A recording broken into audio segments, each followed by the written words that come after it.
Hello, everybody. It's Ron and Hope Unfiltered, real, raw, relevant, and we are so glad that you are here today. Hey, Ronald. Sore throat. I know it. He woke up with a gooey, ooey, gross throat. Did you take the medicine I just bought? And the only thing worse than like a sore throat is like sinus medicine. Yeah, because it dries you up, makes you feel hollow. Makes your head feel like it don't have anything in it. Did you take the medicine? I have not taken the medicine Ronald. yet, because I don't want to get sleepy and all that stuff while I was sitting here doing a podcast. Just that medicine in the back of your throat. It's that time of year. Blah. Spring. Everything's blooming and it's so gorgeous right now. We're getting ready to have July the 4th. We're in the middle California, right now we're in spring. Our summer starts in like September, August, September. Spring in South Carolina started like in late March. Right. We were always there. So if I feel a little, if I sound a little froggy, I am dealing with some stuff here and I haven't taken anything. I'm trying not to do that because I want to feel halfway normal while I'm talking to all you guys. So anyway. What are we talking about today? We were going to talk about dealing with the opinions of others, if I remember right. Ooh, correctly. Yeah. You know what they say about opinions. Yeah, everybody, they're like, I ain't going to say that. Yeah. Everybody's got one. We want to kind of take a biblical example and then maybe share some stories because I think there's some people out there like, I'm going to turn this podcast off. This is for people who are public. I'm really not public. Oh, no. I'm 9 to 5. I'm going to tell you something. Social media has made everybody public. That's right. And if you've got a friend or if you are in a family, you are subject to people's opinions. Yep. And you know what the truth is, Ron? It hurts when people don't like you. It hurts when people I don't know if he's going to say that. I was going to be for real and say, yeah, it does. We can act like it doesn't matter. But everybody internally wants people to like them. I think, let me put it this way. I think if character is not important to a person, right? There are people that they live life kind of greasy. But they know they're greasy. They make no apologies. They always but look. They kind of have a seared conscience. Yeah, they look for an angle and everything, and that's just kind of the way they live. And I don't know that opinions affect those guys a whole lot, but when you are a person that really, really believes in trying at least to do the right thing, when people have an opinion contrary, especially in a certain area that's important to you, that is when it's just a gut punch. Absolutely. That's when it's a gut punch. And their opinion is completely opposite of what the truth really is. I've always told my staff, especially when our staff got large, we've squeezed it a little bit now over time. We've tried to automate, delegate, and do a lot of other things better because at one time the staff was too big. And I had about 220 staff members at one time. And I remember, you're always dealing with stuff because staff are people too. Right. And I remember sometime we had some division in the house and some question marks, about where people felt about me. And I had to have I don't know if you remember this or not. I'd probably say this was 2008, 2009, really in the heyday, going to multiple services in the big building and everything. It was booming. I had to have a meeting, and I remember I told them, and I was upset. And here again, that don't happen much. That happens about 3 times a year maybe. I was upset, and I told them, I said, you have the right, everybody in this room as a staff member, you have the right to question my head. You never have the right to question my heart. If you question my heart, you can't be here. Right. So the decisions I make, the way I'm going to do it, this is the system I'm putting in place, this is how we're going to respond, that stuff's up for debate. Let's sit at the table and talk. That could be done 100 different ways. Exactly. I'm going to do this. Well, we could do it this way. Well, we could do it this way. That doesn't. When my thought processes are challenged, that happens all the time. Right. I probably go with other people's thoughts as many as I go with mine. But when you question this, that gets me riled up. When you say, when you question my heart, what do you mean? Like your integrity, when your motives? When you question my motive, when you question what is he really doing? When you think when there's something behind the curtain. Yeah. When you think that, there's something else going on. There's something there's something under the table. There's something we don't know. Yeah. When you start doing stuff like that around me, you can't run with me. No, because you there's obviously no don't know trust. me. Yeah, you And there's obviously no don't trust. know me. And so that is a huge, huge deal with me. It may Right. not be with everybody. That may not push everybody's button. That really pushes my button. And you have watched me go through the pain of people attacking my character when you know good and well. Right. I've done everything I know to do to That's try like to do right by somebody people. calling you a racist. I mean, yeah, In our whole life. yeah, you're going to get me riled up. We're yeah. with so many different cultures our entire life, and they stay at our house. We go on vacation with people of Everything we've different done's been cross-cultural. ethnicity. Everything we've done publicly and privately Right. reaches across all So cultural for someone domains. to say that Ron And or then- Hope Carpenter's a and, you know, racist, and then- that's just Yep. that digs at you. Exactly right. But if somebody says, Hope's Well, we'll just fat. be real wrong and relevant. I've had people that I had to, let go for various reasons, and to turn around and get sued for being a racist. And I'm Right. like, and I replaced them with somebody of their same color. Right. It's just, Those are the things you mean when you say question my heart. when you question what kind of person I am, somebody gave $100,000 and Ron chose to put it toward the indebtedness of the building instead of putting it in missions. Okay, that's question. What was the best way to spend the money? Yeah. That don't bother me. That don't hurt me. Ron's a liar. Yeah, that'll get you. Man, that right there gets me. So that to sit there and say opinions don't matter, I don't think that's reality. I Right. think that's good preaching. Yeah, it is, and it's That's a good little preaching. Instagram little post. but You can take the microphone and get folk all riled up when you say people's opinions don't matter. But the fact is, if you care about people, yeah, then what people say hurt. yeah, and especially too if you're in leadership, whether we like it or not, those things do matter. Credibility. You need to be credible. You need to be trustworthy. So if there's people who think a certain thing about you, that will affect your fellowship. Some of the craziest stuff I've ever heard is for a guy to get up in a room full of ministers at a pastor's convention and say, "Don't worry about the opinions of others." You have to if you want fellowship. Exactly. I am here to try to create followers of Jesus Christ. Right. I am here to try to earn the respect of the people to where they trust me enough to believe in a vision and be a part of that vision. Yeah. And so the fact is, I am extremely concerned about people's opinions. And the truth is, in leadership, how do you say this nicely?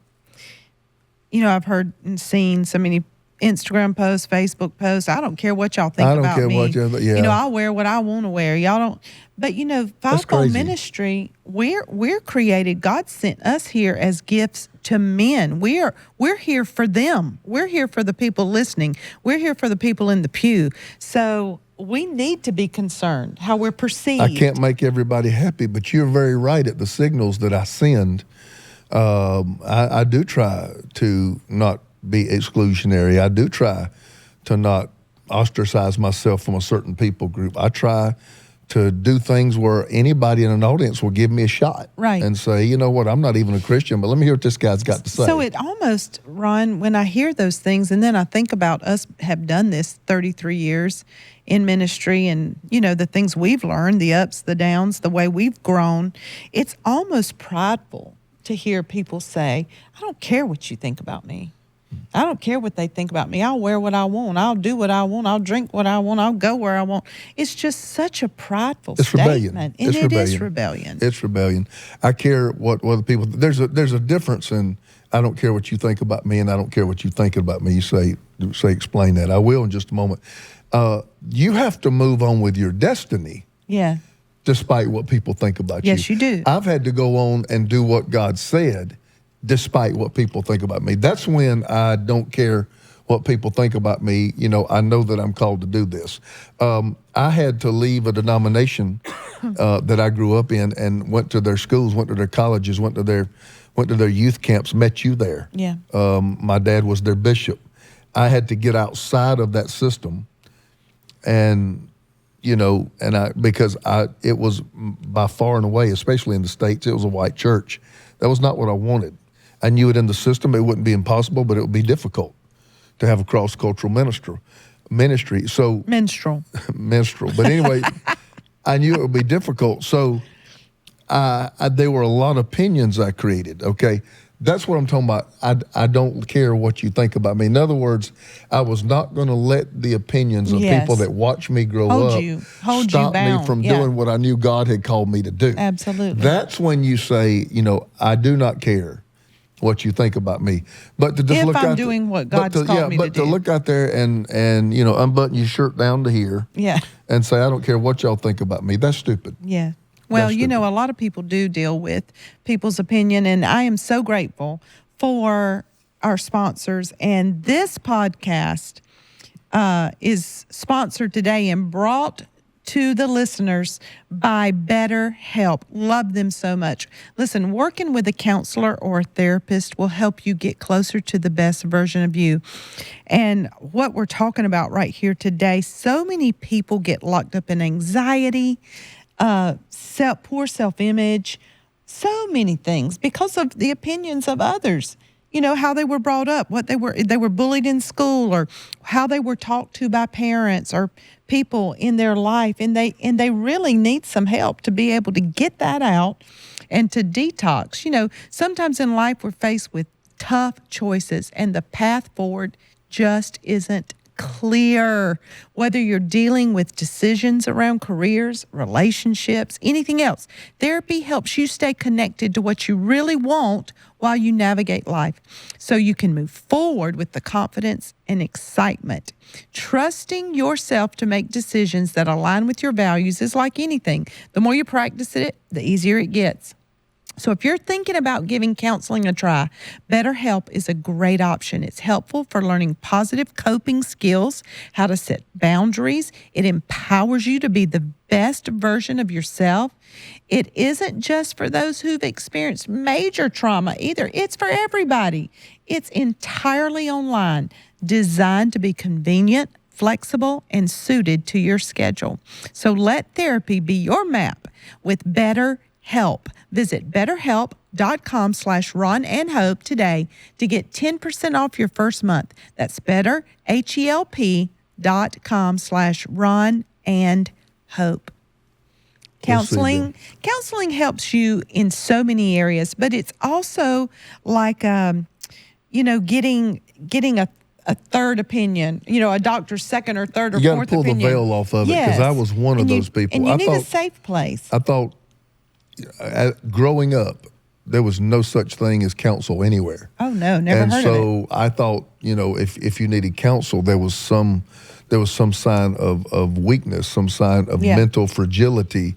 And the fact is, what I've learned, having been through counsel now, is it is an objective third party because you have blind spots. Yeah. I don't care who you are. Yeah, gives you a different perspective. I don't care who you are. You have blind spots.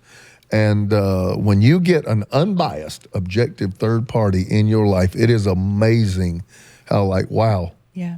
I didn't see that. So if you need didn't know that, listening, betterhelp.com /Ron and Hope. Completely online. So glad they're sponsors. Yeah, it's just an amazing venue to get some of the help you need. Okay, back to... Talking about the opinions of it. I was talking about the things when you need to really not care.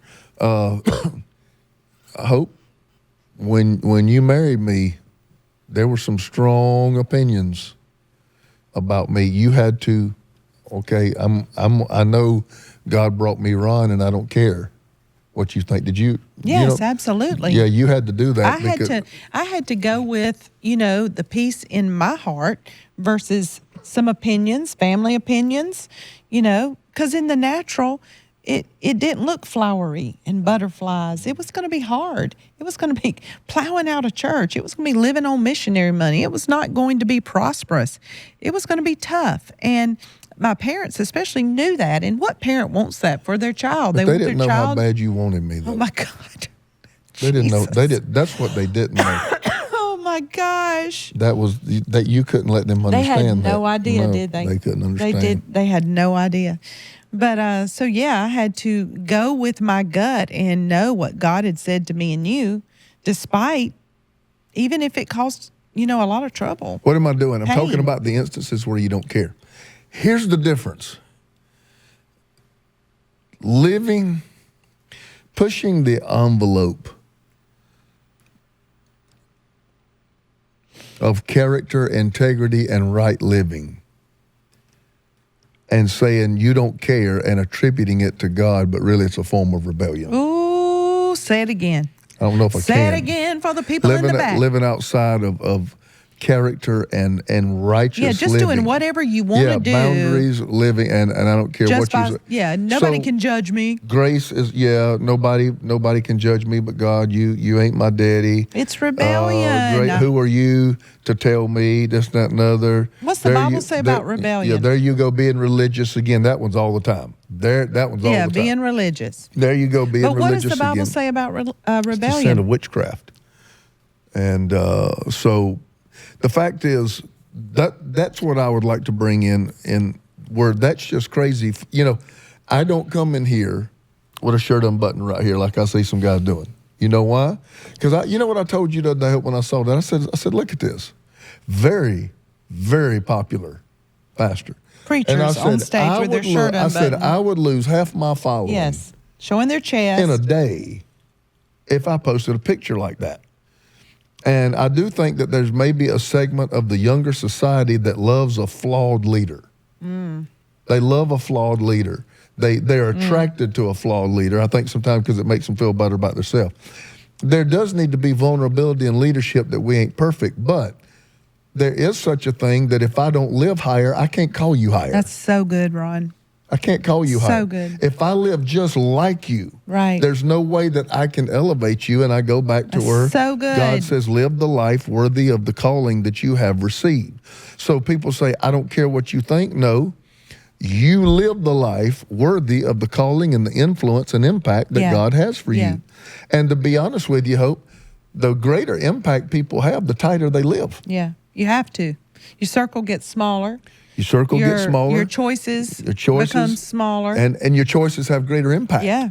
Your choices have greater impact, and you're limited, so many times at what you can do. I got people all the time, where we've gone out with people, great people, but maybe they are local pastors. They don't have a media ministry or anything like that. And, they want to entertain something that maybe is not bad, but I just look, I'm like, y'all go ahead. Yeah. Y'all go ahead. Not bad, not sin. I'm like, I can't be seen there. Yeah. I can't do that. I can't be here. Right. You know what I'm talking about? I can't be in this movie. I just can't do it. Why? It's not because all the time you're looking at what's morally right and morally wrong.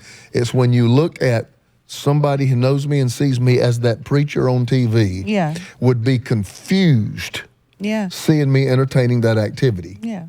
Would you want to be seen in that place? Would you want to be seen in that restaurant or that bar or whatever? I talked a few weeks ago, two Sundays ago. Because we're not supposed to be a stumbling block. Right. Said, well, if you want to go there. Yes. That opens up a whole nother can. Let me tell the Jaguar story. Do it. It's a great story. Okay. Hope and I tell you a little bit about these primitive beginnings we've had. Some of you has watched us long enough. You saw the transition, and we're telling you the truth. People saw us when we first went on TV, and now you know the truth. It was very primitive beginning. And I look back on it now, even in some ways almost ridiculous. So many things could have been done differently. So many things could have been done better. I could have been more patient and had a lot more quality, but I wasn't. So it was just ridiculous. But me and Hope did live, what do you call it? Hand to mouth? I mean, yes. We did at that time, we lived day by day. We thank the Lord for overdraft Yeah, back in those we days. did day by day. Oh my God, we lived We in loved overdraft. an overdraft. We lived in overdraft, and not only stuff like that, but the broken down cars. Literally going outside that next morning hoping it runs. Yeah. And I Hoping the felt, gas I will feel get you so bad for people that have to live like that to because the I've been tank. there. I've been there. The thing sitting on E Yeah. and literally praying. God, Lord, get us get to the us gas there. station. Get us there. Rolling quarters. And so, yeah, going back, rolling pennies, rolling quarters, all these things. We live like that. And to a lot of people, that's foreign because there's so many different ways to live now. I don't know that, how many people have experienced things like that. We were on welfare for a while, but it really wasn't government supplements as much as it just was we worked hard, but there wasn't a lot of money in what we were doing. Yeah, we used that when we had 2 children just to help us get through formula stages because we couldn't afford formula. Formula was like buying gold. And so we had a car. It was your car, that little Pulsar you had. We drove the hooey out of that I don't even thing. know how many miles that car had. And my brother-in-law at the time, was a mechanic, and he just basically, we've rolled it in there again. And he just looked at me and said, Ron. It is dead. Ron. And it does not have a Lazarus anointing. It's not coming I've raised forth. this thing from the dead. It's got 6 trillion miles on it. I got bobby pins and duct tape. I'm doing everything I can to make this car run. Ron, it's over. Let it go. It's over. Yeah, Let it go. And so me and you, I remember vividly, I think the number was 3,000. We came up with what we could afford. The payments. Yeah, not $3,000. Yeah, not $3,000. We could afford the payments on a $3,000 loan. If I could get a 36-month loan, $3,000, $89 a month, something like that, we could go out and afford a $3,000 car. This is in the early 90s. That is pitiful. And so we found a car. I found a car. I found it in the paper. But it was weird because it was at the Jaguar dealership. And as a trade-in, somebody traded it in. And it was one of those cars, for people who don't know the way they used to do it in paper back then, it was going to get wholesaled. They weren't going to keep it on the lot. It was too old and had too many miles on it. They were going to wholesale it off, but they put it in the paper in case somebody buy it. I went. It was the kind of car that would have serviced us well if it still had any life left in it. And they had it, like $29.99, something like that.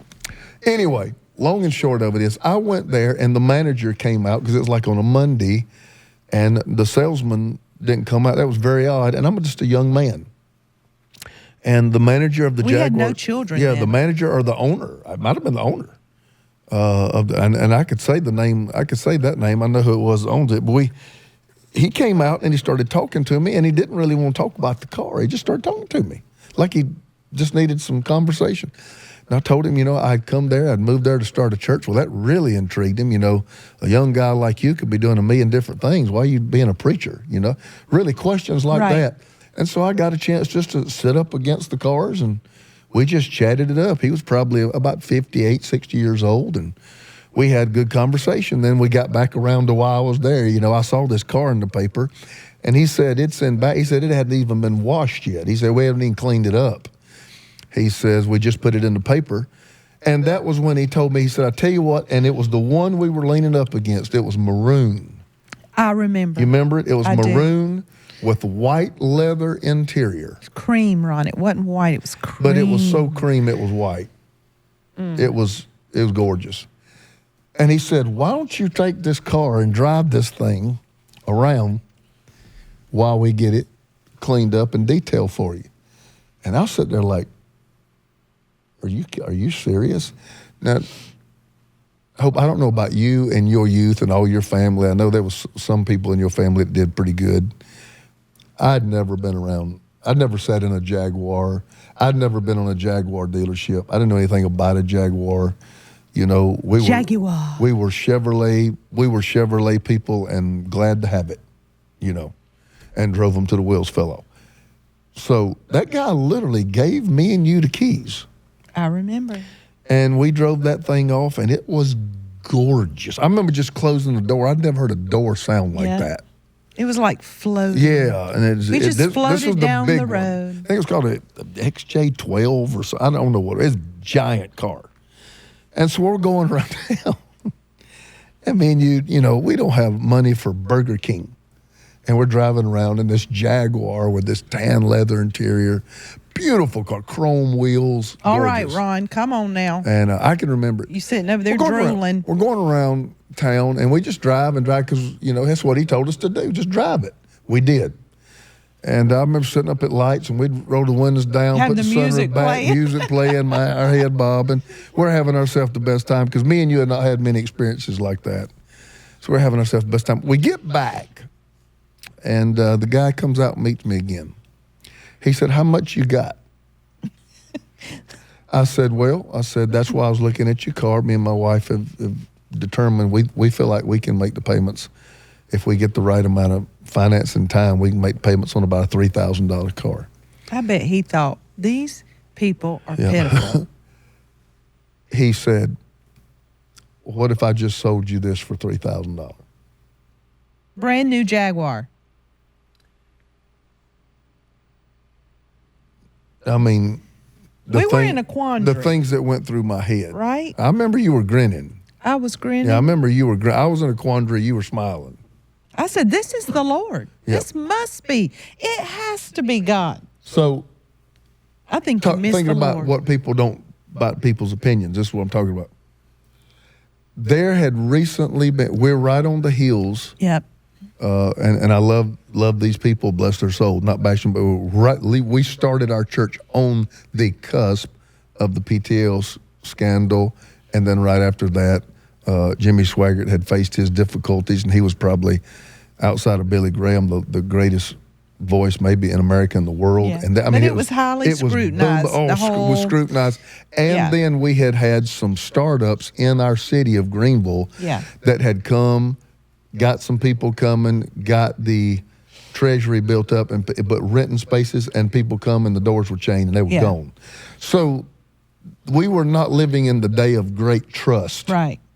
toward ministry leaders. Yeah.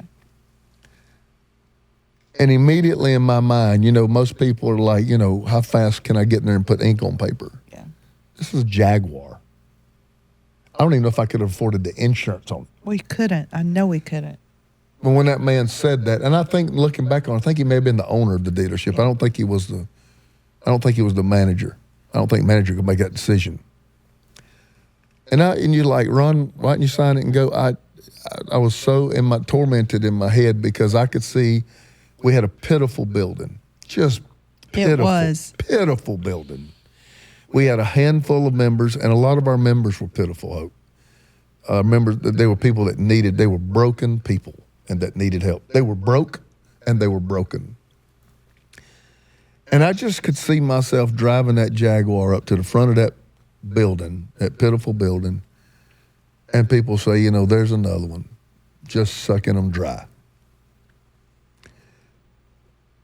And we turned that guy down, and that guy couldn't fathom. He could not understand. his head.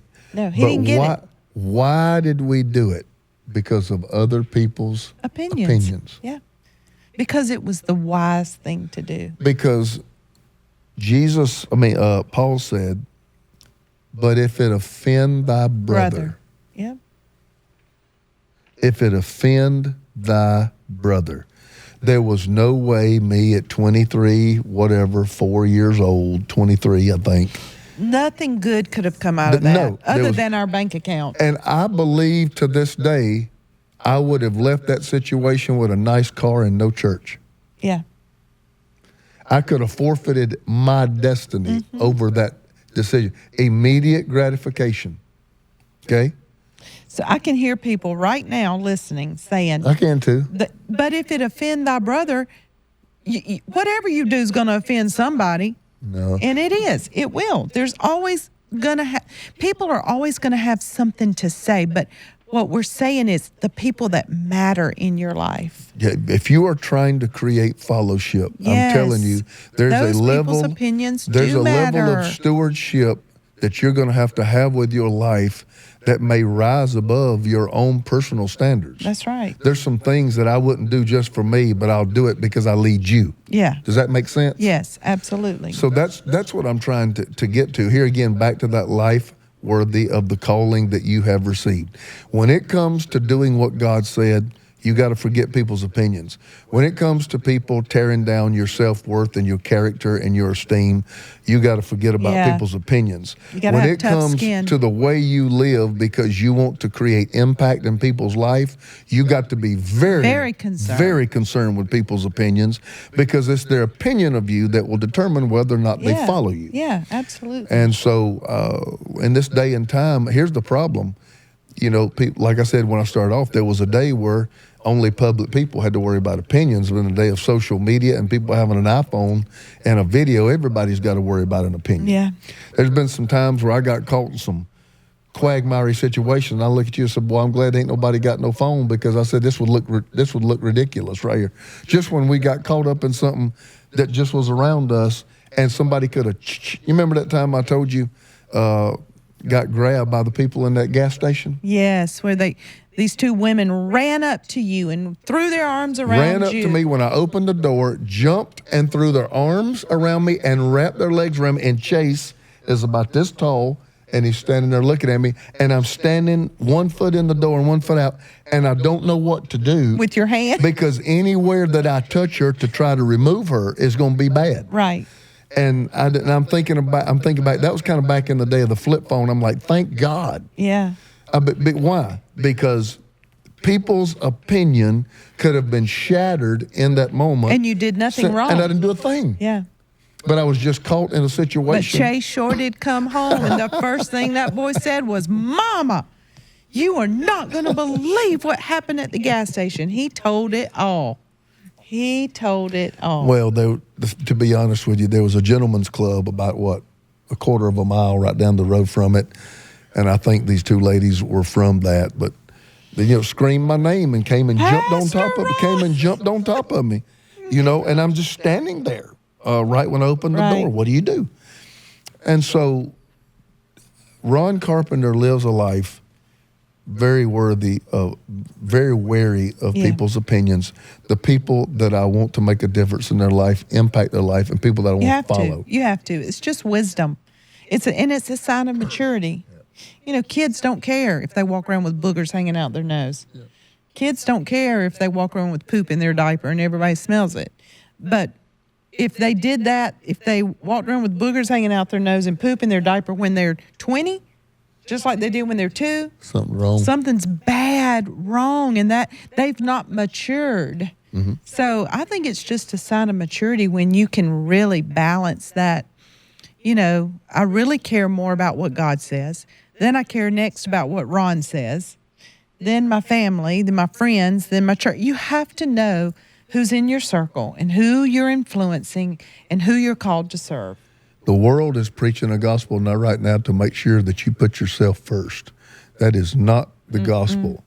The gospel says that you will bear. I was preaching a couple of weeks ago, take up your cross and bear your cross and follow me. Yeah. Be my disciple. And I told him, I said, if you follow God, you'll bear 1,000 crosses. Yeah, you will. You'll bear 1,000 crosses. Mm-hmm. Things you want to do that you can't do for the sake of somebody else. Yeah.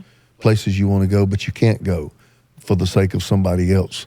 So in that case, people's opinions matter. I can't believe we've already been doing this over a half hour. I know. It's been so good, though, because this is something that not just one person struggles with or a section of people. So this is what everybody will struggle with in our life. And I'm so glad that finally we've gotten to a place of maturity where, we know how to do that balance, how to figure out, who we're serving, who we're called to, who we're ministering to, and to use discretion. And whose voice is important. Yeah, whose voice is important. Whose voice is important. Somebody just out in Twitter land, I remember Bishop Jakes one time when we were going through some stuff on social media, he said there's traffic running 80 miles an hour on the social media road, and he said you stuck your foot in the traffic. Yep. He said, and they'll keep on moving on. Am I going to roll over twice in the night over what Twitter world thinks. No, I'm No. not. But the people in my life that I want you to believe in me, your opinion means everything to me. Absolutely. And so I try to live a life worthy of that. That's so good. Well, we got a lot going on. We've got, a lot that you can follow us. We're on YouTube, Facebook, Instagram. What do we want them to do with this, though? Yeah, you need to like this. Like You it? need to share it. Need to share it. You need to download Need to download it. Yes, absolutely. If you're watching on YouTube, subscribe. Subscribe to Ron Carpenter. So Hope many Carpenter. things you can do to help push this thing, the algorithm, to the top where it starts showing up on people's phones Yeah. and computers, and they may get something out of it. People who've never even heard of us before. Got a you women's can help us conference do that. I was going to tell you, tell in about your women's September conference. in San Jose, California, and in Greenville, South Carolina. So go to hopecarpenter.com and click the events. You'll see everything that we got going on. We love you. We want to connect with you. Listen, if you go to hopecarpenter.com, would you give me your email address? Sign up and I'll send you weekly devotions. I just want to connect with you, want to be a friend. Got some amazing things in the pipes coming up in the fall for Hope Carpenter Ministries. Wonderful circle of friends and a mentorship program that we're working on. So go follow us. A lot going on. This is Ron and Hope, Unfiltered. Love you guys. Until next time, God bless.